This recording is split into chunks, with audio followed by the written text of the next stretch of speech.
J'ai à cœur de vous partager aujourd'hui et sûrement demain et après-demain, vous parler de l'importance d'apprendre l'endurance dans les épreuves. Pas seulement dans les épreuves, mais la Bible nous parle de la persévérance. En fait, le mot grec parle, c'est plus la traduction directe, c'est plus endurer, l'endurance. Et comment, dans le monde chrétien, c'est quelque chose dont on ne parle pas trop.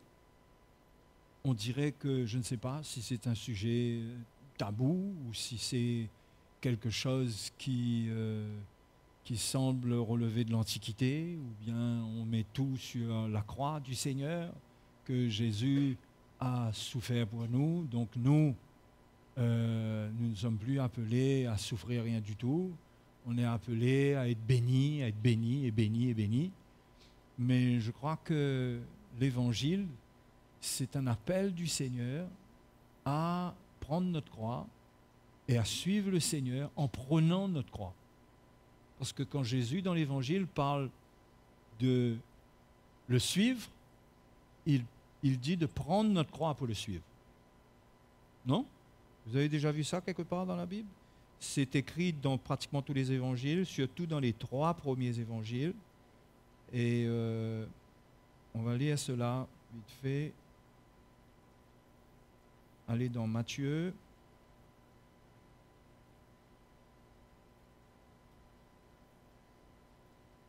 Chapitre 16, verset 24. Alors Jésus dit à ses disciples, Matthieu chapitre 16, verset 24, « Si quelqu'un veut venir après moi, qu'il renonce à lui-même, qu'il se charge de sa croix et qu'il me suive. » Qu'il me suive, ça vient en dernier. Ça commence par renoncer à soi-même, se charger de sa croix. D'accord? Si quelqu'un veut venir après moi, est-ce que quelqu'un veut venir après le Seigneur? C'est-à-dire, est-ce que quelqu'un veut suivre le Seigneur?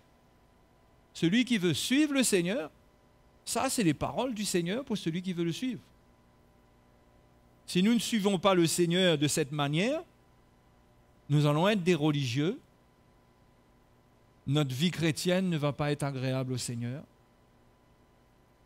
Mais si nous voulons suivre le Seigneur d'une manière qui lui est agréable et d'une manière digne de son nom, c'est ça le chemin.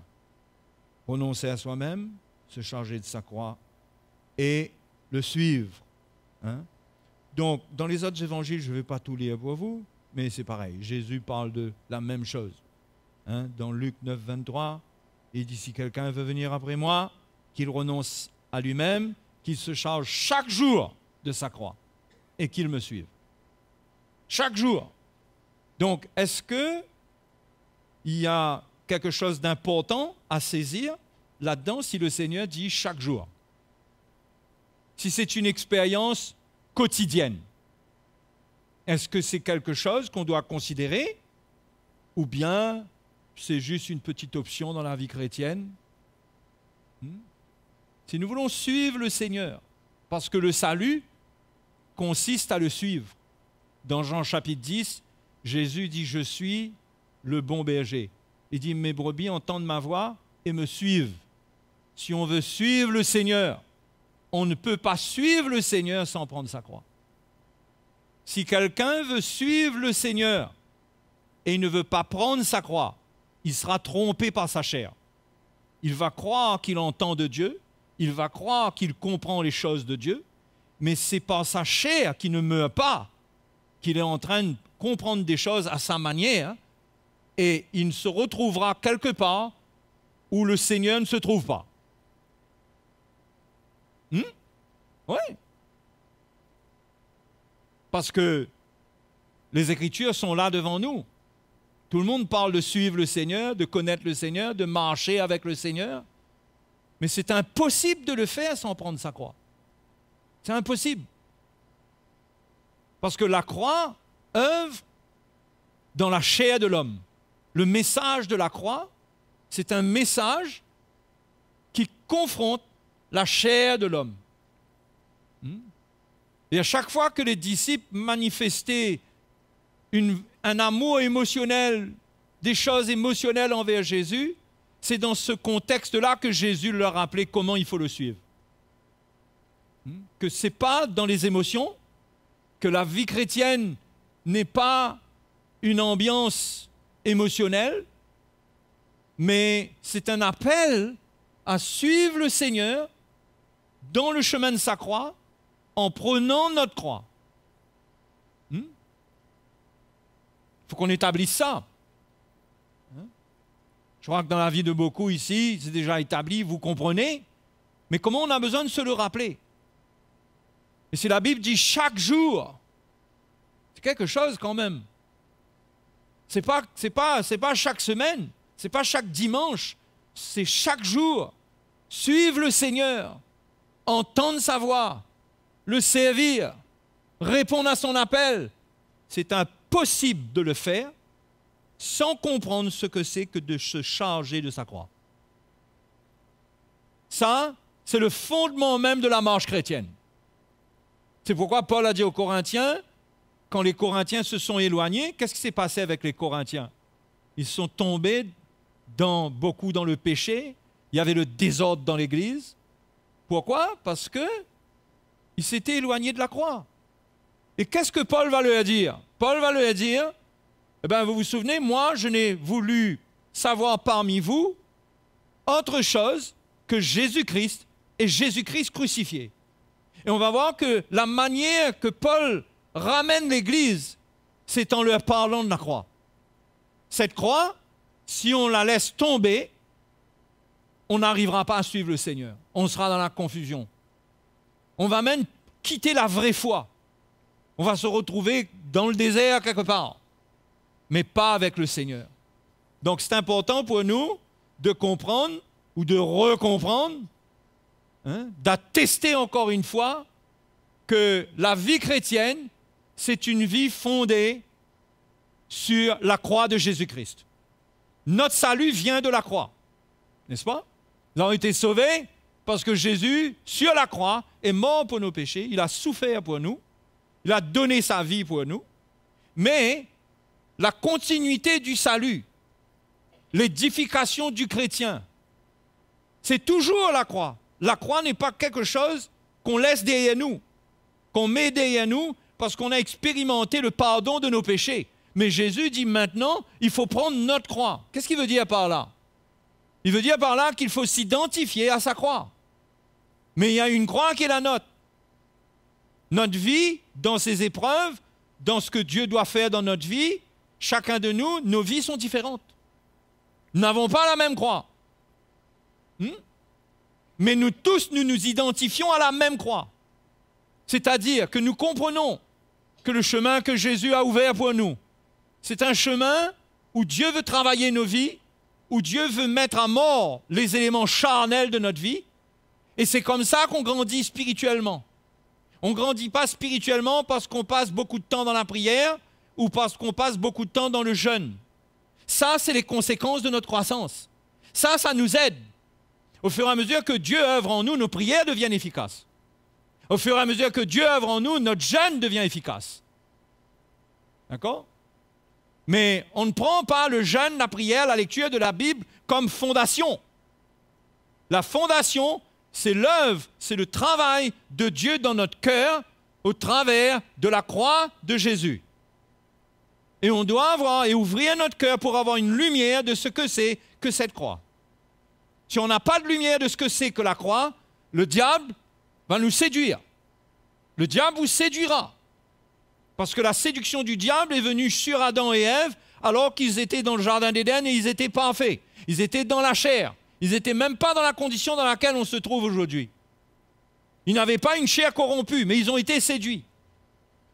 À combien plus forte raison, nous aujourd'hui, nous pouvons être séduits. Parce que nous avons déjà les éléments qui peuvent nous faire tomber dans la séduction. Nous avons la nature du péché dans notre chair. Et Dieu veut nous protéger de cette nature-là. Dieu ne nous regarde plus selon cette nature du péché, mais elle est réelle. La nature de la chair a une nature corrompue. La Bible dit qu'elle ne se soumet pas à la loi de Dieu. Elle ne peut pas comprendre les voies de Dieu. Elle ne peut pas suivre le Seigneur. C'est pourquoi chacun doit se charger de sa croix.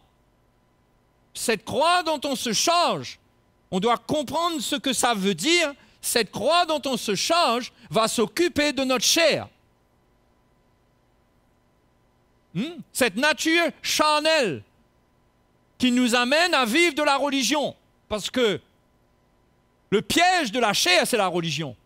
C'est-à-dire nous donner une bonne conscience et qu'on vit notre vie comme on veut, on vit notre vie selon la chair, on vit notre vie dans une dimension humaine, on vit notre vie de religion, et ça, c'est la chair. C'est la satisfaction de la chair. La religion, c'est la satisfaction de la chair. Mais la croix veut confronter cette satisfaction de la chair. C'est pourquoi le message de la croix est un message qui confronte et qui peut même décourager les gens qui ne sont pas disposés à suivre le Seigneur sincèrement. Ça peut les amener à reculer. Beaucoup ont reculé quand Jésus parlait de sa mort. Beaucoup. Et Jésus a même dit à ses disciples, et vous ne voulez pas vous aussi partir? Beaucoup reculaient devant le Seigneur quand il leur parlait de sa mort. Tant qu'il faisait des miracles, tant qu'il leur donnait du pain à manger, ils étaient OK. Mais quand le Seigneur commençait à se retourner, à leur parler de sa mort, et comment il leur parlait de sa mort d'une manière qui les confrontait leur chair, alors là, ça les décourageait. Et beaucoup abandonnaient. À certains moments, il ne restait que les 12 disciples qui étaient là. Donc, on a besoin de comprendre c'est quoi la croix. C'est quoi prendre sa croix. Ça n'a rien à voir avec l'esprit religieux de prendre sa croix que nous connaissons dans le monde. À chacun, comme si chacun sa croix sur cette terre-là. Vous avez déjà entendu ça? Non seulement vous avez déjà entendu ça, peut-être que vous avez déjà dit vous-même. C'est quelque chose d'autre que cet état d'esprit qu'il s'agit de constater qu'on a tous nos épreuves. Mais la puissance de la croix du Seigneur, c'est un salut qu'il nous donne, mais c'est un modèle de souffrance, c'est le modèle d'un chemin qu'on doit prendre pour arriver à la résurrection. Pour arriver à la résurrection à venir et aussi pour expérimenter des changements dans notre vie, des transformations. Aujourd'hui, le problème de l'évangile qui existe et qui a besoin d'être réformé d'une manière générale, c'est que cet évangile nous présente comme des fils et des filles qui ont déjà tout acquis. Jésus est mort pour nous, Jésus a souffert sur la croix pour nous, il a dit tout est accompli. Donc, on n'a rien à faire, nous. On est des enfants de Dieu, alléluia. Mais voilà-t-il pas que Jésus a dit aussi qu'il faut prendre sa croix pour le suivre? Qu'il faut renoncer à soi-même. Et ça, c'est la base de notre marche chrétienne. Si on veut avoir une marche chrétienne, on veut suivre le Seigneur. Jésus, tu veux suivre le Seigneur, tu renonces à toi-même, tu prends ta croix. Ta croix, la croix du Seigneur à laquelle tu vas t'identifier, c'est la puissance qui va t'éclairer et qui va t'accorder la grâce de renoncer à toi-même. Il s'agit de renoncer à soi-même. Le grand combat du chrétien, c'est qu'il ne veut pas renoncer à lui-même. Et malheureusement, il n'y a pas l'évangile ou très peu de l'évangile qui lui apporte cette vérité qu'il doit renoncer à lui-même. Et il n'a pas la grâce non plus de renoncer à lui-même. Ce qu'il veut, c'est s'améliorer. Il a trouvé un Dieu qui doit prendre soin de lui, qui va l'aider dans sa vie sur la terre. Mais il ne comprend pas que l'œuvre de Dieu consiste à faire mourir la chair pour la remplacer par la vie de l'esprit, pour la remplacer par la vie de Jésus-Christ dans son cœur. Et c'est ça la vie chrétienne. C'est Christ qui vit en nous. Ce n'est pas vivre par la chair. Donc si on veut le suivre jusqu'au bout, si on veut finir notre course, si on veut arriver jusqu'au bout, victorieux, si on veut être couronné,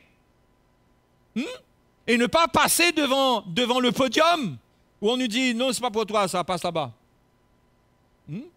Mais si on veut être couronné, c'est par l'œuvre de la croix qu'on sera couronné. Sinon, tout ce qu'on aura fait, ça sera dans la chair.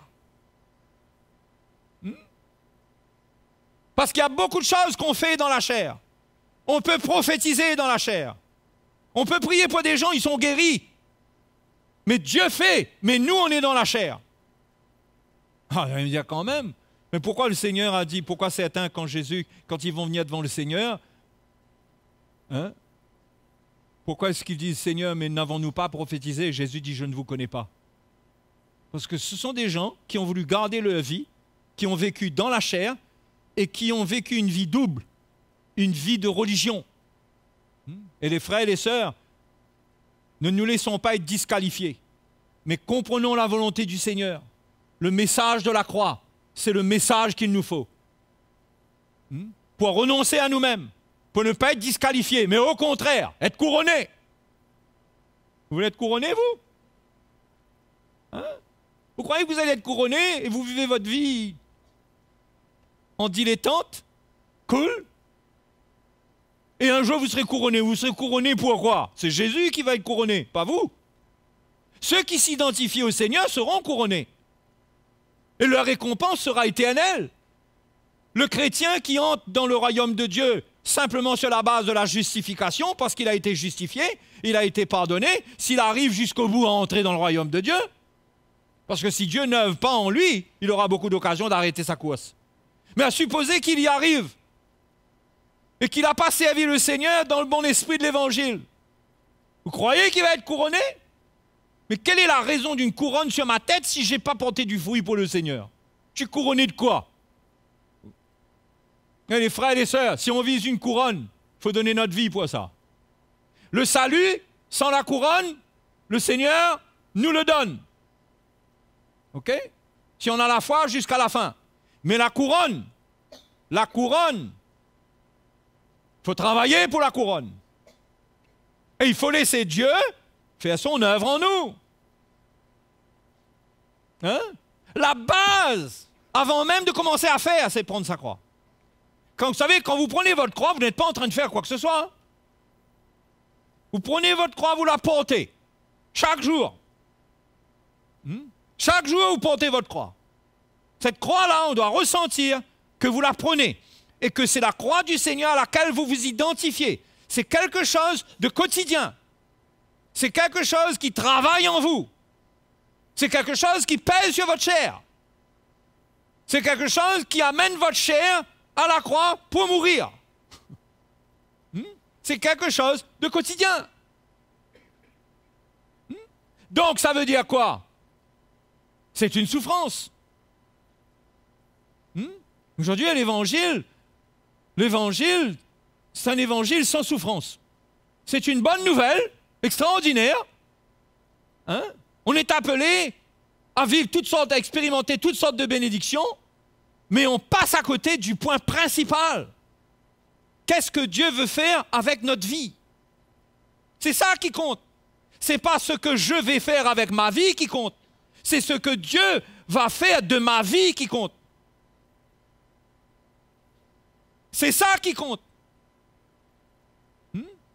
Ce que Dieu veut faire de ma vie. Ça, c'est la base. Parce qu'à partir de ce qu'il fera de ma vie, je pourrai le servir. Je pourrai le glorifier. S'il ne fait rien dans ma vie, je ne peux pas le glorifier. Je le glorifie sur quelle base? Il faut l'œuvre de Dieu dans notre vie pour pouvoir glorifier Dieu. On ne glorifie pas Dieu à coup d'œuvres charitables, à coup de choses qu'on fait comme ça, et qu'on est émotionnel et qu'on est charnel. Au fait, quand on fait les choses dans la chair, le jour où ça va mal après, on regrette tout ce qu'on a fait. Hein? Mais ce n'est pas ça l'œuvre de Dieu. L'œuvre de Dieu, c'est le don de sa vie inconditionnel. Il faut que Dieu travaille en profondeur pour nous amener à être comme ça. Donc, celui qui veut être un disciple du Seigneur, qui veut être couronné, il doit prendre le chemin de la croix. Et le chemin de la croix, c'est apprendre à endurer. À endurer. Or là, on est dans un autre répertoire. On n'est pas dans le répertoire du chrétien qui chaque jour se lève, remercie le Seigneur pour toutes les bénédictions qui vont venir. Au fait, quand le chrétien est enseigné comme ça, Il est souvent déçu, il finit par se demander où est le Seigneur. Il va lire dans la Bible, va trouver toutes sortes de bénédictions qui sont proclamées, et il va les vouloir pour lui, et il voit qu'il y a très peu de ces choses qui sont écrites qui se passent. Parce qu'il ne trouve pas dans la parole de Dieu ce qui doit se passer en lui avant. Ce qui doit se passer en lui. Parce que la base, c'est ce qui se passe en nous. C'est pourquoi la vie chrétienne est une vie où on prend notre croix, c'est une vie où il y a des épreuves, c'est une vie où il y a des souffrances, et c'est une vie où Dieu nous transforme au travers de ces choses. Dieu nous change. C'est dangereux de ne pas changer. C'est dangereux d'être la même personne pendant des années. C'est pas bon. Le diable a le temps de faire des plans avec ce que nous sommes depuis des années. Quand nous changeons, il ne comprend plus, il ne peut pas comprendre. Parce que le changement en nous nous fait échapper de ces pièges. Hein? On ne tombe plus dans les pièges qu'il prépare. Il prépare des choses là. Mais si Dieu me libère, me transforme, je vais éviter, le Seigneur me fera passer par un autre chemin. C'est dangereux de demeurer la même personne. Il faut être changé. Et il faut comprendre que c'est ce que Dieu veut. Et il faut comprendre qu'à cause de cela, cette œuvre-là, c'est une œuvre sans anesthésie. C'est une opération sans anesthésie. Il ne faut pas venir chercher l'Évangile comme un évangile qui nous endort. L'évangile qui nous anesthésie. Un évangile qui nous parle de grandes bénédictions. Ben, bien sûr qu'il y a des bénédictions. Bien sûr que Dieu veut prendre soin de nous. Mais le plus important, c'est qu'est-ce que Dieu fait en moi. Et si je comprends la croix du Seigneur, il y a des choses que je vais accepter, que je vais endurer. Et je vais comprendre que j'ai à endurer des épreuves. J'ai à endurer des choses dont la Bible parle. C'est étonnant parce que si vous lisez par exemple l'épître de Pierre, mais c'est rempli de ça. On se demande, est-ce que les chrétiens lisent l'épître de Pierre? L'épître de Pierre, c'est rempli du mot souffrance. C'est écrit au moins plus de 15 fois. Souffrir, souffrance, souffert. On se demande, qu'est-ce que le chrétien lit? Il passe son temps dans les psaumes, le psaume 23? Ou le psaume 91? Et si on lit le Nouveau Testament, si on regarde les épîtres de Paul, l'épître aux Romains, le travail de Dieu, il y a une souffrance pour le chrétien. Et renoncer à soi-même, c'est la souffrance, c'est une souffrance. Mais il y a une grâce de Dieu pour renoncer à soi-même et pour saisir Jésus-Christ dans notre cœur. C'est un échange, mais ça coûte une souffrance. C'est une opération qui nous coûte de souffrir. Cet échange, de prendre notre vie charnelle, de la mettre sur la croix, et que Dieu met la vie de Christ en nous, ça nous coûte une souffrance, c'est la souffrance de la croix. Ce n'est pas la souffrance des clous dans les mains et dans les pieds, mais c'est une souffrance pour notre être naturel, pour notre nature charnelle. Et il faut, Pierre dit, armez-vous de la pensée de souffrir. 1 Pierre, chapitre 4.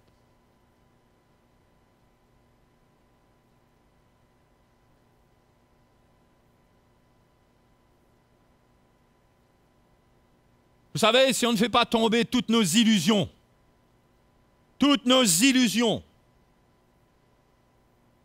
on va souffrir avec nos illusions. On va vivre comme celui qui traverse le désert et qui croit dans les mirages. Ça vient. Là, je vois. C'est que des mirages. Je ne suis pas en train de dire aujourd'hui que la vie chrétienne, c'est que des souffrances. C'est que de la souffrance. C'est de la souffrance pour avoir en échange la vie du Seigneur. Ce n'est pas que la mort. La mort amène la résurrection. Mais avant d'arriver à la mort de la croix, Jésus a souffert. Il n'est pas mort sans souffrir. Vous comprenez ça? Et nous, ses disciples, nous ne sommes pas appelés à mourir à nous-mêmes sans souffrir. C'est le chemin qui a été ouvert pour nous. C'est pourquoi Pierre dit, au verset 1er, « Ainsi donc, Christ ayant souffert dans la chair, vous aussi, armez-vous de la même pensée. » Armez-vous, c'est une arme. Équipez-vous de la même pensée. C'est-à-dire que ça doit animer votre pensée. Que vous allez être testé. Aujourd'hui, je peux être testé encore. Aujourd'hui, j'aurai à renoncer à moi-même. Aujourd'hui, j'irai travailler, j'aurai à renoncer à moi-même. J'irai servir le Seigneur, j'aurai à renoncer à moi-même. Il y aura des situations qui vont venir dans mon foyer, j'aurai à renoncer à moi-même. Je m'arme de la pensée de souffrir, que j'aurai besoin de prendre ma croix pour renoncer à moi-même. J'aurai besoin de dire non à ma chair. Et non pas être dans une position où je revendique des droits. J'aurai besoin de renoncer à mes droits. Renoncer à moi-même, c'est renoncer à mes droits. Donc il faut s'armer de cela. Comment est-ce qu'on va s'armer de cela? C'est par la révélation de l'Évangile. Comment on arme notre pensée? C'est par la révélation de l'Évangile. C'est pourquoi l'Épître aux Romains au chapitre 12 nous dit qu'il faut être transformé par le renouvellement de notre intelligence. Notre manière de voir les choses doit changer. On doit quitter cet évangile de rose là, cet évangile flatteur, cet évangile qui nous flatte, qui nous rassure, mais qui ne nous transforme pas, qui ne nous annonce pas la couleur, la vraie couleur. On doit entendre la vraie couleur. Fais-nous entendre la vraie couleur. Ne nous parle pas que Dieu nous aime, Dieu nous aime, Dieu nous aime. Ça c'est bon, on a compris ça. On a compris. C'est pas ça qu'on a besoin. On veut entendre la couleur, on veut entendre le prix. Il y a des gens qui veulent l'évangile, mais il faut que le prédicateur soit comme un vendeur qui, avant de donner le prix, vous savez, on ne donne jamais le prix au départ. On vous fait visiter, on vous fait essayer, on vous fait toutes les promesses, on vous dit ça, en 10 secondes, ça monte à 120 km/h. Là-dedans, il y a beaucoup de place, ceci, cela. On vous montre tout et tout et tout et tout et tout. Et souvent, le prix nous décourage. Mais dans le monde, on est préparé pour entendre le prix. Il faut qu'on entende la couleur. Il faut qu'on entende le prix. Et Dieu n'est pas un vendeur de voitures. Jésus n'a pas été un vendeur d'évangile et de bonnes paroles. Jésus a donné à ses disciples la vraie couleur, le vrai prix à payer pour le suivre. Et si on veut vraiment le suivre, et si on est en train de le suivre, si on est en train de le suivre, si vraiment c'est le suivre, on est en train de payer un prix pour ça. Obligatoirement. On paye quel prix? Le prix que Jésus a payé, le prix de la croix. C'est le prix qu'il a payé pour nous donner la vie. Et c'est le prix que nous devons payer, non pas pour être sauvés, le salut nous est donné gratuitement. Le salut, c'est gratuit, mais la sanctification, ce n'est pas gratuit. Dieu nous sanctifie, mais à condition que notre vie soit donnée, à condition qu'on suive le Seigneur. D'accord? La justification, c'est gratuit, être pardonné de nos péchés, c'est gratuit, mais être changé, être transformé, ce n'est pas des coups de baguette magique qui viennent sur notre tête là pendant les réunions. C'est une vie où on prend notre croix chaque jour, on le suit. Alléluia. Il y a une souffrance. Le prix, c'est qu'il y a une souffrance. Le prix, c'est d'endurer. Donc Pierre dit, il faut vous armer de la même pensée. Et il dit en plus, car celui qui a souffert dans la chair en a fini avec le péché. Finir avec le péché, c'est quoi? C'est la sanctification, vous êtes d'accord avec moi? Comment est-ce qu'on finira avec le péché? En finir avec. Vous en finissez avec. C'est quand vous avez souffert dans la chair. Et la Bible nous dit que Jésus revient pour une église. Comment? Premier mot? Sainte et irrépréhensible. Sainte. Sainte. Comment est-ce que l'église en finira avec le péché? Comment est-ce que les chrétiens vont en finir avec le péché? Quand ils comprendront de prendre leur croix.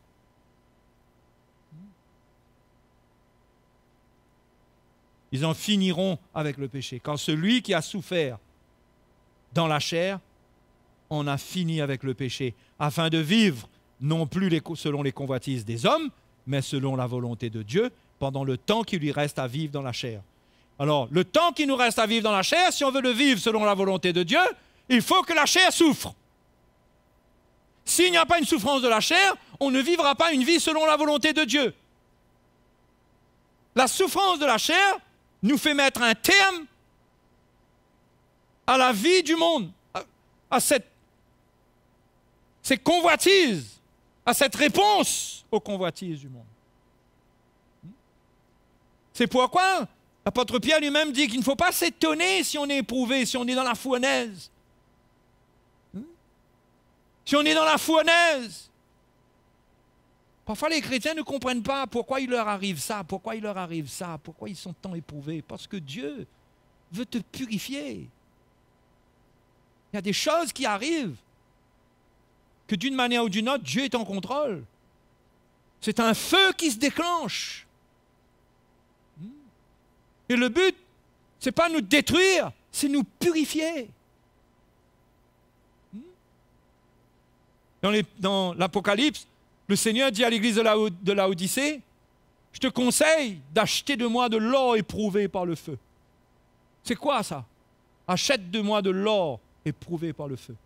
Quand on achète, on paye un prix, vous êtes d'accord? Hein? Vous avez déjà acheté que vous ne payez pas un prix, vous? Quand on achète, on paye un prix. Achète de moi de l'or éprouvé par le feu. C'est quoi l'or éprouvé par le feu? L'or pur. C'est-à-dire, accepte mon évangile, prends ta croix, paye le prix pour que tu sois purifié comme l'or qui doit être purifié par le feu. L'or éprouvé par le feu. Achète cela de moi. Parce que l'église de Laodicée disait, moi, je suis riche, je me suis enrichi, je n'ai besoin de rien. J'ai tout ce qu'il me faut. Et le Seigneur dit, mais tu ne sais pas que tu es pauvre, misérable, aveugle et nu. Achète de moi de l'or éprouvé par le feu. C'est-à-dire, à partir de maintenant, si tu ne veux pas rester quelqu'un de tiède et qui va être vomi de ma bouche, qui va être disqualifié, si tu ne veux pas être celui-là, achète de moi de l'or éprouvé par le feu. Retourne à la croix. Retourne à la lumière de la croix. Accepte l'épreuve. Comprends le but de l'épreuve, le feu de l'épreuve. C'est pour te purifier, c'est pour te faire de toi de l'or purifié par le feu. C'est pour faire de ta foi, parce que la foi doit être purifiée. Hein? Vous avez déjà vu ça dans l'Évangile? C'est Pierre même qui annonce ça. Au chapitre 1er. Verset 6.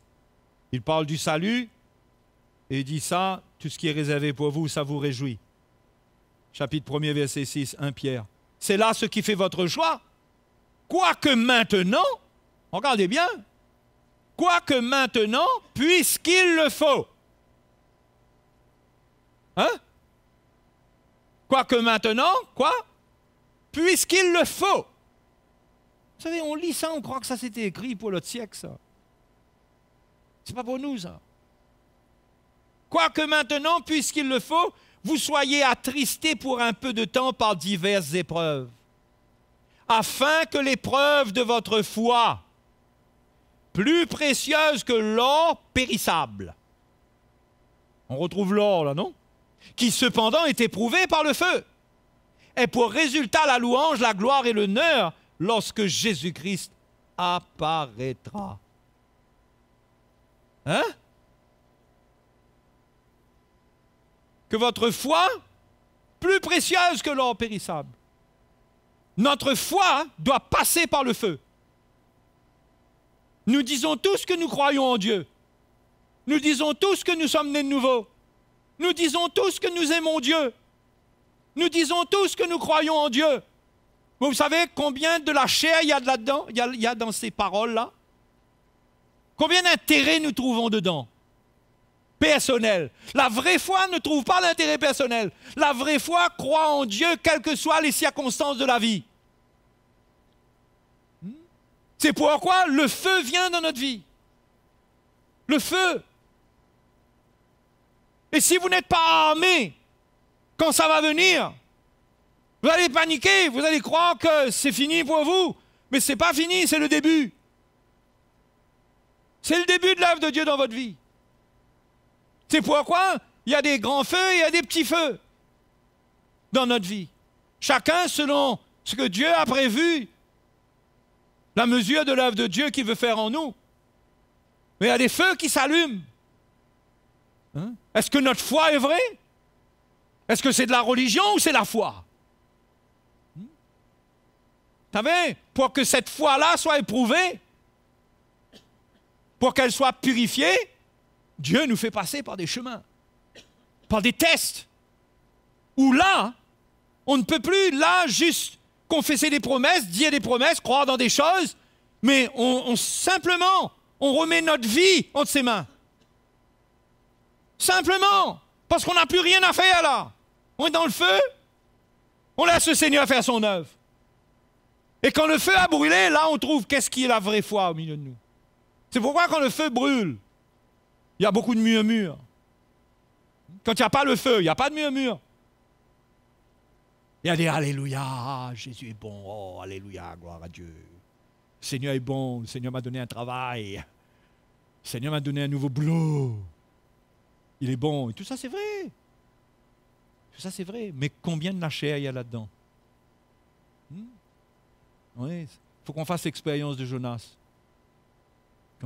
Quand Dieu a fait pousser le ricin au-dessus de sa tête, il faisait très chaud, il était content.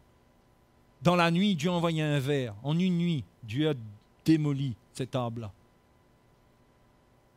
L'arbre a séché. Et là, Jonas a recommencé à se plaindre. Hein?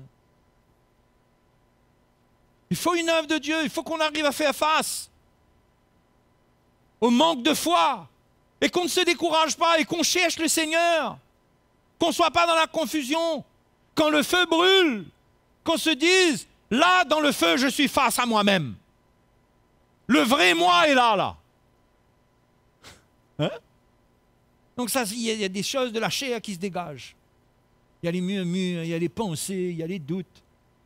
Mais tout ça, c'est pas là, ça, quand tout va bien. On dirait qu'on est des chrétiens parfaits quand tout va bien. Hein? Alléluia, j'ai prié, Dieu m'a béni. Ah, tu es le grand vainqueur. On va retirer un petit coup cette bénédiction-là. On va voir qu'est-ce qui reste dedans, ton esprit de victoire, là. Hein? C'est pourquoi il faut acheter de l'or éprouvé par le feu. Il faut s'armer de la pensée de souffrir. Il faut se dire, je sais, Dieu va me tester. J'aurai un chemin, on ne sait pas quoi, on ne sait pas. On va pas non plus, on ne va pas se fabriquer des souffrances.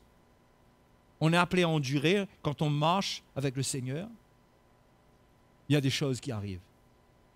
Mais on doit avoir la révélation que c'est normal que je sois éprouvé. Hein?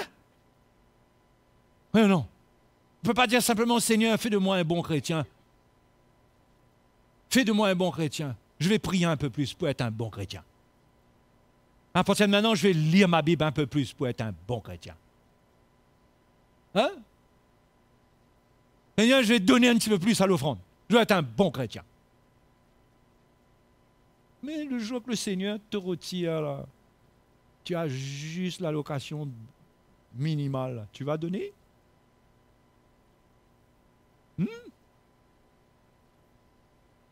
Vous comprenez? Comment Dieu veut œuvrer en nous? Et que ce n'est pas suffisant de dire, Seigneur, fais de moi un bon chrétien, mais il faut comprendre. Pour devenir un bon chrétien, si on dit bon chrétien, il faut une œuvre de Dieu, une œuvre de Jésus-Christ en nous. On ne peut pas devenir meilleur par nous-mêmes. On ne peut pas s'améliorer. On ne peut pas juste avoir de bonnes résolutions. Le Seigneur ne te demande pas chaque matin de faire une bonne résolution, de faire un bon vœu le matin, de dire, ah, aujourd'hui, Seigneur, je serai une meilleure personne. Le moment que tu fais ça, tu commences à être pire. Le Seigneur ne nous demande pas de faire des résolutions, de nous encourager en nous disant, ah non, cette année, là, il lève, là, il lève. L'expression. Hein, il faut lever, hein. Allons lever les frères et sœurs, hein. Cette année, là, allons lever, hein. Hein? Mais Dieu ne nous demande pas cela. Dieu nous demande de prendre notre croix. C'est lui qui œuvre en nous. C'est lui qui nous change. C'est lui qui nous rend spirituels. On ne se rend pas spirituel. S'il y a une chose qu'on ne peut pas faire avec nous-mêmes, c'est nous rendre spirituels. Celui, vous savez, qui se rend spirituel, il est religieux, il est hypocrite. Il est obligé. C'est Dieu qui nous change. Mais il n'y a pas de changement sans souffrance, sans épreuve, sans apprendre à endurer. En vrai que tout aille bien, on est déçu par un Dieu qui permet certaines choses. Comment Dieu peut-il permettre? Je ne comprends pas, frère. Comment le Seigneur a-t-il permis une telle situation? Je ne comprends pas. Si tu ne comprends pas, c'est que tu n'as pas bien lu ta Bible. Tu n'as pas bien lu ta Bible. Regarde bien ta Bible. Et tu vas comprendre que Dieu dit que c'est normal, que ça n'a rien d'étonnant. Maintenant, dans les deux cas, il n'y a rien d'étonnant. Il y a les souffrances qui viennent parce que tu sais le Seigneur, tu aimes le Seigneur, tu veux grandir, mais il y a aussi les souffrances que tu engendres toi-même. Allons continuer avec Pierre, au chapitre 4. Pierre, chapitre 4. Verset 15. Que personne d'entre vous, en effet, ne souffre comme un meurtrier, ou voleur, ou malfaiteur, ou puisse être ingéré dans les affaires d'autrui. Mais si quelqu'un souffre comme chrétien, qu'il n'en ait point honte, et que plutôt il glorifie Dieu à cause de ce nom. Il y a deux souffrances là. Il y a souffrir comme un chrétien, et il y a souffrir comme un meurtrier, un voleur ou un malfaiteur, ou comme quelqu'un qui s'ingère dans les affaires d'autrui. Il y a une, c'est la bonne souffrance, et l'autre, c'est la mauvaise souffrance. Car c'est le moment où le jugement va commencer par la maison de Dieu. Et si c'est par nous qu'il commence, quelle sera la fin de ceux qui n'obéissent pas à l'évangile de Dieu? C'est-à-dire ceux qui n'ont pas accepté Jésus dans leur vie, l'évangile de leur salut. Si le juste se sauve avec peine, que deviendront l'impie et le pécheur, ainsi que ceux qui souffrent selon la volonté de Dieu, remettent leur âme au fidèle Créateur en faisant ce qui est bien. Il y a deux souffrances. Il y a souffrir comme meurtrier, comme voleur, comme malfaiteur ou comme s'ingérant dans les affaires d'autrui. Comme meurtrier, vous allez me dire, ça, je n'ai pas cette souffrance-là. Mais quand vous haïssez quelqu'un, vous souffrez comme un meurtrier. Parce que le meurtrier, ce n'est pas seulement celui qui tue physiquement, c'est celui qui a de la haine dans son cœur. Celui qui ne pardonne pas et qui a de la haine, qui a du ressentiment. Tu souffres comme un meurtrier. C'est ça la souffrance du meurtrier. Dans la chair, on refuse de prendre notre croix. On refuse de pardonner. La croix nous pardonne, mais nous, on refuse de prendre cette croix-là pour les autres. Et on glorifie Dieu de ce que Jésus nous a pardonné, mais on ne prend pas cette croix-là pour les autres. Si on prend cette croix-là pour les autres, on renonce à notre justice, on pardonne.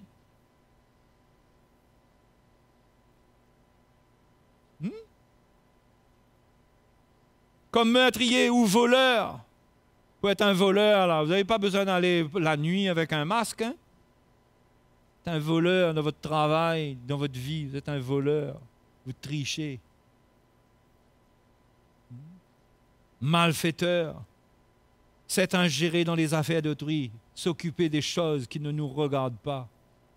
Parler de choses qui ne nous regardent pas. On souffre de la mauvaise manière. Ce n'est pas de cette souffrance-là. Ce n'est pas la souffrance de la croix. Ça, c'est les conséquences de la chair. Et Dieu juge ça. Parce que le jugement commence par la maison de Dieu. Qu'est-ce que Dieu va juger? Il juge ces choses-là. Vous savez, on est chrétien, mais il y a un jugement de Dieu sur notre vie, qui n'est pas une condamnation. Mais Dieu nous résiste. Dieu nous résiste. Dieu nous châtie. Dieu nous reprend par l'évangile. Dieu nous reprend par des gens. Il nous parle. Quand on ne veut pas entendre dans l'église, le Seigneur se sert même d'un païen dans le monde pour nous dire les choses. Il y a des chrétiens qui n'ont pas voulu entendre le Seigneur dans l'église, ils sont allés dans le monde. Ils ont entendu des gens leur dire « Mais vous n'étiez pas comme ça avant ou retourne où ça où l'était, mon garçon. »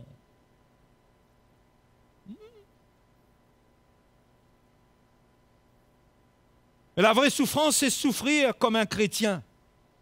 C'est endurer l'épreuve, la persécution et des choses dont je veux vous parler, qui sont importantes. Je n'ai pas le temps de tout développer ce matin. Mais de souffrir selon la volonté de Dieu, remettre son âme au fidèle Créateur. Remettre son âme au fidèle Créateur. Savoir qu'il est fidèle. que je ne sais pas moi qu'est-ce qui peut se passer. Mais Seigneur, tu prends soin de moi, je souffre, c'est pas évident, mais je remets mon âme entre tes mains parce que c'est mon âme que tu veux, c'est ma vie que tu veux. Et je veux faire ce qui est bien dans mes souffrances. Et là, là, on prend notre croix quand on fait ce qui est bien. Au chapitre 2, 3, verset 17, « Car il vaut mieux souffrir si telle est la volonté de Dieu, en faisant le bien qu'en faisant le mal. » Ok, on est appelé à souffrir en faisant ce qui est bien. Regardez avec moi chapitre 2. Verset 20. En effet, quelle gloire y a-t-il à supporter de mauvais traitements? Supporter, le mot grec hypomeno veut dire endurer.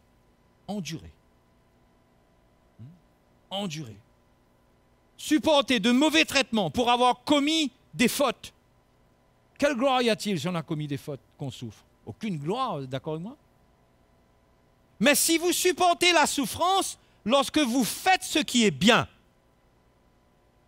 c'est une grâce devant Dieu. Et regardez, et c'est à cela que vous avez été appelés. Vous avez un autre appel, vous? Vous avez un autre appel, vous? C'est l'appel de l'Évangile. C'est à cela que vous avez été appelés. Pourquoi? Parce que Christ aussi a souffert pour vous. Vous laissant un exemple afin que vous suiviez ses traces.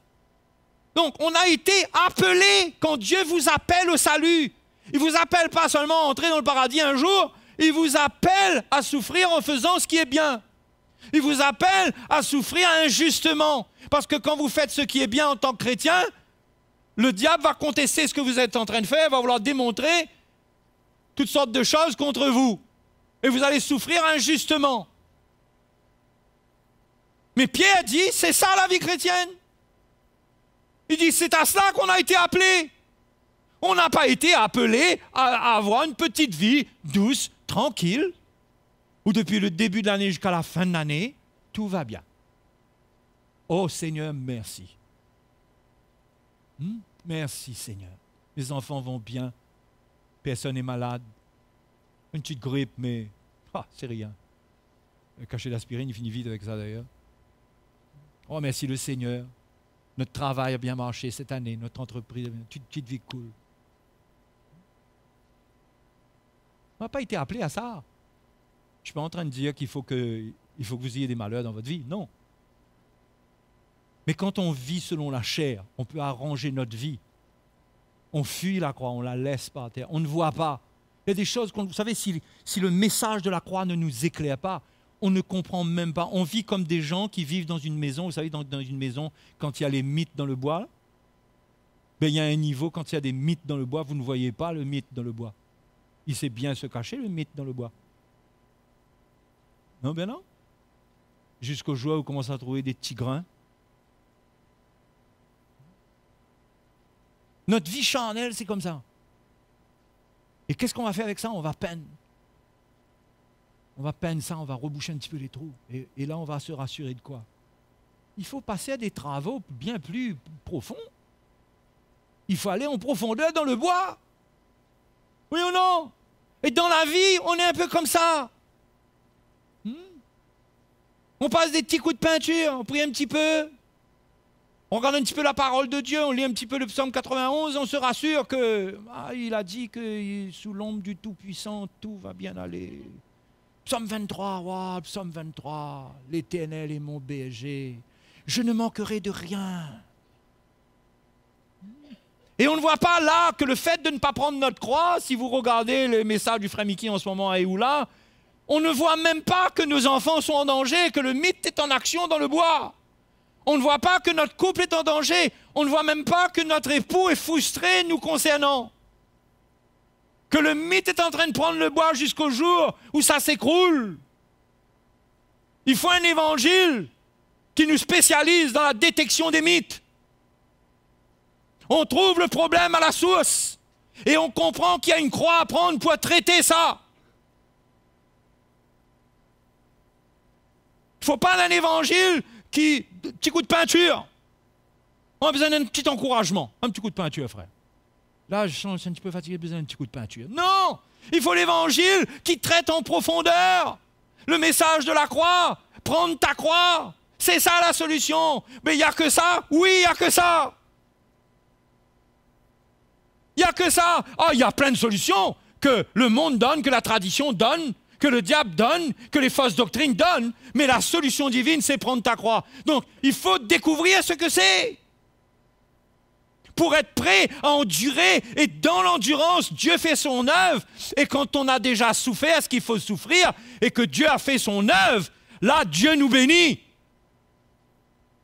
Parce que c'est pour un peu de temps. On a lu tout à l'heure. Puisqu'il le faut pour un peu de temps. Pour un peu de temps. Nous, on n'aime pas ce un peu de temps-là, nous. Nous, on veut tout de suite la bénédiction. Ah, si c'était possible que je devienne bien comme ce frère qui sert le Seigneur. Ah, il est béni. Lui, il est béni. Il est béni. Il a été dans le rôtissoir, je ne sais pas combien de fois. Il a été dans le feu. Il a été dans le feu. Ne jalouse personne. Prends ta croix et Dieu fera son œuvre dans ta vie. Il ne faut pas jalouser personne. Il faut comprendre que Dieu veut faire quelqu'un de toi unique. Pas comme les autres, mais unique. Portant le même parfum, bien sûr, le parfum de Christ. Mais unique. Dieu doit œuvrer en toi. Tu n'as pas à te comparer. Mais il faut que tu prennes le chemin. Il faut que toi aussi tu prennes ta croix. Tout le monde prend sa croix. C'est pas la même croix. Essaye pas d'échanger. Ne t'inquiète pas de la croix qu'un tel a pris et il est mort en martyr. Peut-être Dieu ne t'appelle pas à mourir en martyr. Certains leur croient, c'est qu'il y a beaucoup de choses qui se passent dans leur vie. On dirait que si on avait à vivre ça, ça serait impossible. Mais il y a des épreuves, il y a des tests. Mais la puissance de la croix, c'est quand on s'identifie, quand on apprend à ne pas murmurer et qu'on glorifie le Seigneur. On glorifie le Seigneur parce qu'on sait où est-ce qu'il veut nous amener. Et il nous amène. Et il nous change. C'est là qu'on sécurise notre maison. Vous savez, on sécurise le bois. On est sous un toit qui ne va pas s'écrouler lors du premier cyclone. On est dessous quand le vent souffle, là, on est là. On dit, tu entends, chérie, ça souffle fort. Hein? Alléluia, mais on est béni, merci Seigneur. Mes frères et mes sœurs, les vents vont souffler fort contre votre foyer dans ces derniers temps. Les vents soufflent fort contre vos enfants. Le vent du monde, ça souffle de plus en plus fort, ça va faire des dégâts. Si vous n'êtes pas enraciné dans la vérité, si vous n'êtes pas prêt à endurer pour vous enraciner, pour traiter ce qui n'est pas bon dedans, pour que ça reste, ça soit solide. Les frères et les sœurs, il y aura beaucoup de catastrophes, parce que la Bible dit que le jugement va commencer par la maison de Dieu. Le jugement va commencer par la maison de Dieu. La purification. Hein? Dieu va permettre, il y a des choses qui vont venir, qui vont arriver, parce que nous, on tarde. Il y a des choses, on ne prend pas ce chemin, on se baisse d'illusions. Dieu nous parle, on continue dans la même voie, mais il y a un moment où le Seigneur nous châtie, nous corrige, nous reprend. Hein? On ne veut pas entendre parler de ça. Comment?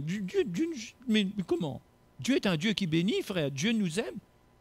Mais Jésus dit dans l'Apocalypse qu'il châtie celui qu'il aime. Hein? Et que dans Hébreux chapitre 12, le châtiment, ça fait mal. Quel enfant se présente à son papa quand il va recevoir la correction et il lève les mains vers le ciel et dit « Oh, c'est bon, papa. Tiens, papa. » Ah, alléluia. La correction, ça fait mal. Il faut que ça fasse mal. C'est terrible, mais la chair, hein, il faut qu'elle passe par cette douleur-là. Il faut qu'elle passe par cette souffrance-là. Dieu a un plan pour ça. Et quand ça arrive, il faut prendre sa croix, sinon on gâte notre cœur. Et je vais vous dire une chose. Je veux vous dire une chose. Celui qui ne veut pas prendre sa croix il va souffrir comme un meurtrier ou comme un voleur ou comme un malfaiteur. Il va souffrir la mauvaise souffrance. C'est ça que Pierre, chapitre 4, nous dit. Verset 18 nous dit, le juste se sauve avec peine. Vous avez remarqué ça? Le juste se sauve avec peine. Ah bon, moi je croyais que le salut c'était quelque chose de... Normalement, c'est comme une lettre à la poste, quoi. Le juste se sauve avec peine. Pourquoi le juste se sauve avec peine? Si vous comprenez bien la vie chrétienne, vous allez voir que la vie chrétienne, c'est quelque chose de difficile. Il y a la grâce de Dieu pour nous faire passer dedans. Mais ce n'est pas quelque chose de facile. C'est pourquoi? C'est avec difficulté, avec peine que le juste se sauve. Pourquoi? Parce qu'il y a des épreuves, il y a des tests, il y a beaucoup de choses. Et si on ne réagit pas comme il faut, si on gâte notre cœur, on va perdre la foi, on va abandonner la foi, on va tout arrêter. La vie chrétienne, c'est difficile parce qu'il faut passer tous les tests. Il faut apprendre à s'humilier, il faut constamment renoncer à nous-mêmes. Et il y a des choses qui arrivent qui sont parfois très difficiles, très pénibles, mais qu'il faut accepter, qu'il faut endurer. Mais si on ne comprend pas la croix, si on est trompé par un évangile qui nous dit que ce n'est pas normal. Non, mais il y a des évangiles qui vous disent que ce n'est pas normal. C'est pas normal que tu souffres autant que ça.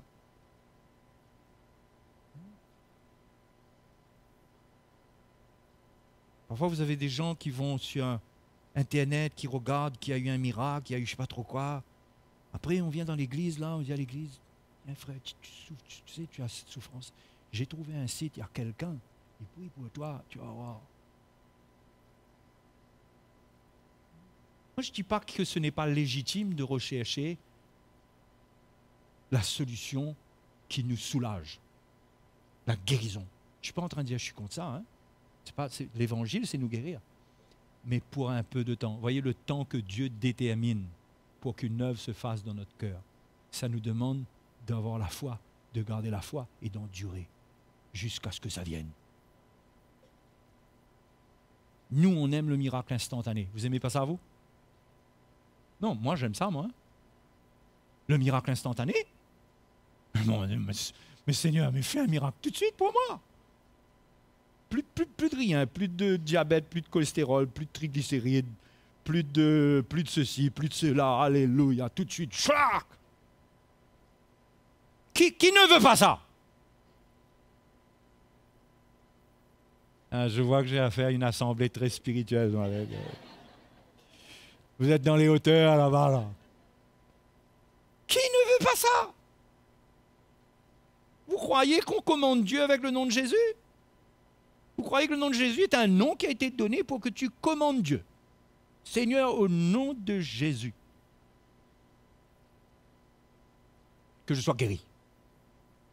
Mais mon ami, Dieu peut le faire. Il le fait. Mais parfois, il ne le fait pas. Parfois, il te regarde, il te dit, mais petit capricieux. Hein? Tu n'as même pas un respect pour ton papa, et là tu es en train de me demander l'héritage. Et Dieu prend soin de nous. Et pour un peu de temps là, il s'occupe de nous. Il faut endurer. Il faut apprendre à endurer. L'évangile, le message de la croix, c'est vous donner de l'endurance. C'est que vous soyez capable dans la vie.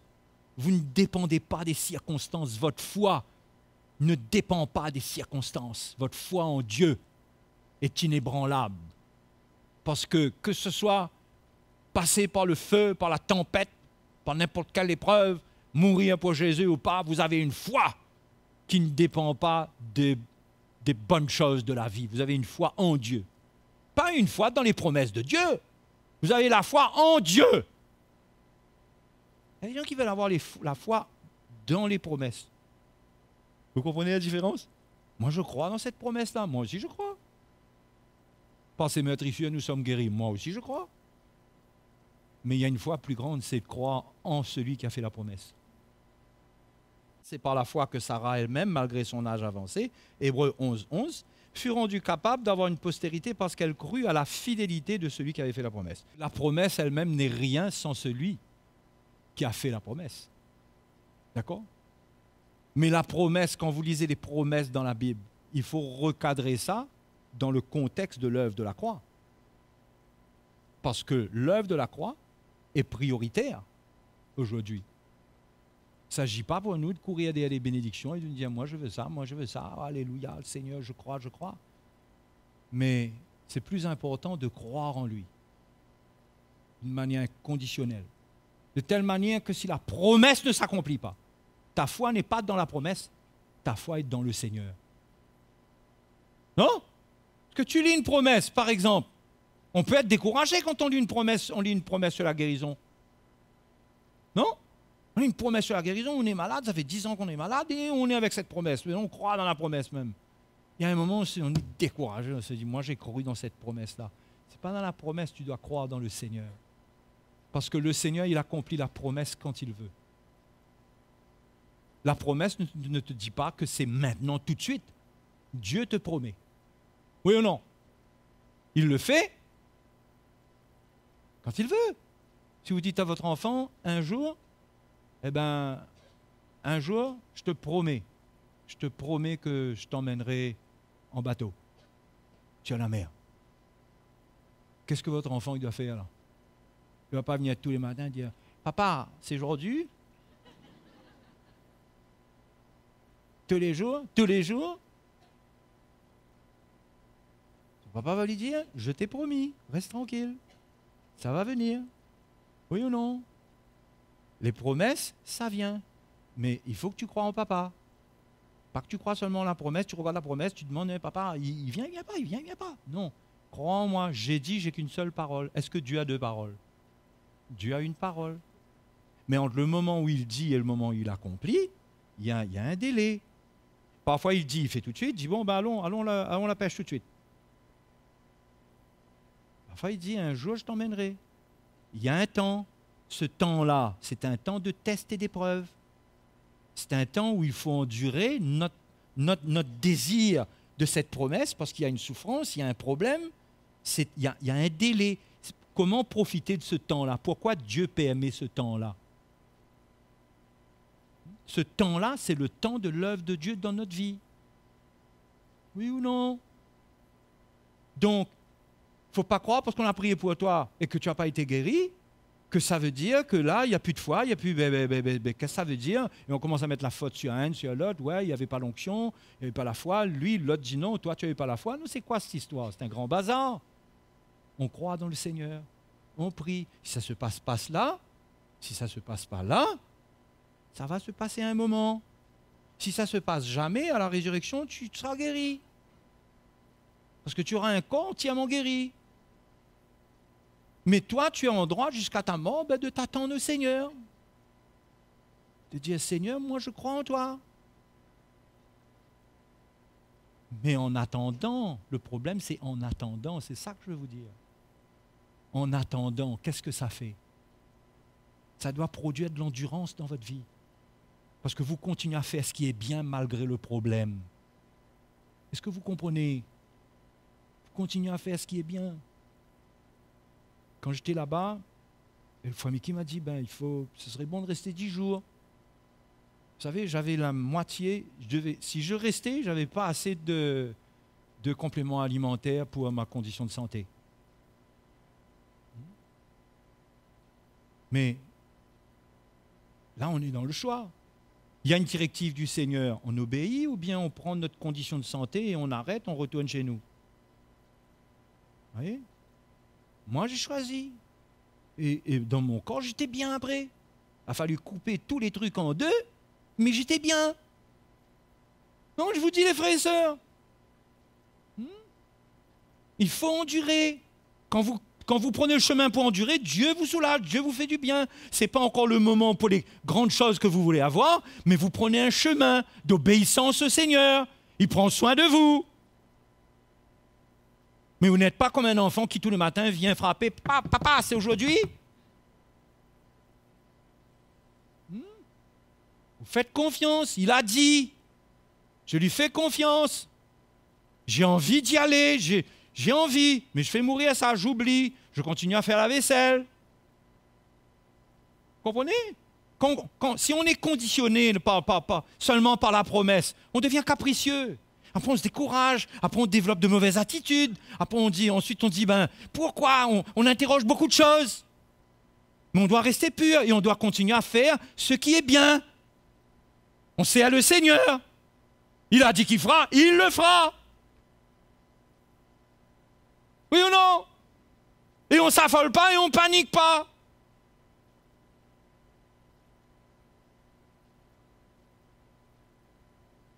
Oui ou non? Et ne me dites pas c'est trop facile. Hein? Ne me dites pas c'est trop facile mon affaire. Hein? Parce que vivre avec cet état d'esprit où vous endurez les choses, quand vous endurez réellement, que vous prenez votre croix, hein? Et que vous servez le Seigneur, que malgré tout, vous êtes là. Vous n'êtes pas seulement dans votre lit en train d'attendre la bénédiction. Si on ne peut plus bouger du lit, on va dans le lit, il n'y a pas de problème. Hein? Vous n'êtes pas seulement chez vous là, en train de vous plaindre. Ah mon Dieu, oublie pas moi, mon Dieu. Mais on sert le Seigneur. On fait ce qui est bien. Qu'est-ce que je peux faire, Seigneur? Et on se réjouit dans notre cœur. Il y a une joie, une petite joie là. On est en paix, on est bien, parce qu'on fait ce qui est bien. Et un jour, papa dit, hé, allons, est prêt? Et nous, on a même oublié, nous. Vous savez, il y a un jour, on a même oublié qu'il avait dit. Mais lui, il n'oublie pas. Le Seigneur n'oublie jamais. Nous, on oublie. Et vous croyez que la foi, c'est se rappeler qu'il a dit et lui rappeler tous les matins, Seigneur, tu as dit. Je suis dans la foi, tu as dit. Non, la foi, c'est presque oublier qu'il a dit. Tellement on lui fait confiance. On ne reste pas avec ça, on le sert. Oui ou non? On le sait, on est libre de ça. On a un problème, on a des soucis. Tout le monde a des soucis. Tout le monde a des choses sur cette terre-là. Mais on sert le Seigneur, alléluia, comme on peut avec notre capacité. On vient comme on est là. Et un jour, à un moment, à une certaine date, il y a quelque chose qui se passe.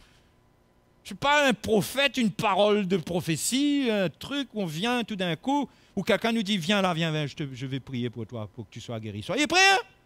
Soyez pas orgueilleux. Hein? Ce jour-là, floum, fof. Moi, je crois que le Seigneur veut nous faire de belles surprises pendant qu'on le sert. Hein? Mais il faut apprendre à endurer.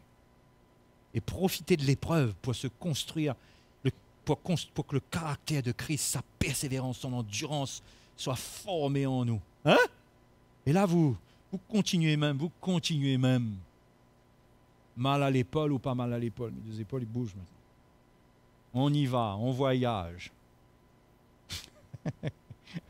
À l'époque où j'avais mon problème d'épaule, je vais voyager. Premier endroit où on va, un matelas comme une roche. Une roche, hein? Il ne fallait pas tomber assis là-dessus.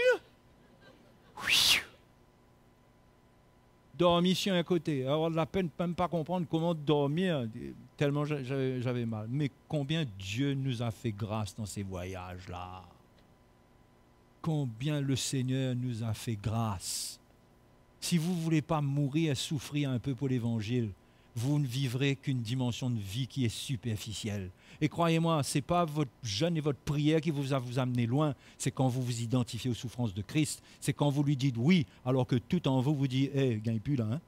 Mais que vous vous dites, Seigneur, si toi tu me demandes, oui, je viens. Hein? Là, vous allez grandir, frères et sœurs. Sinon, vous allez rester un petit bébé religieux.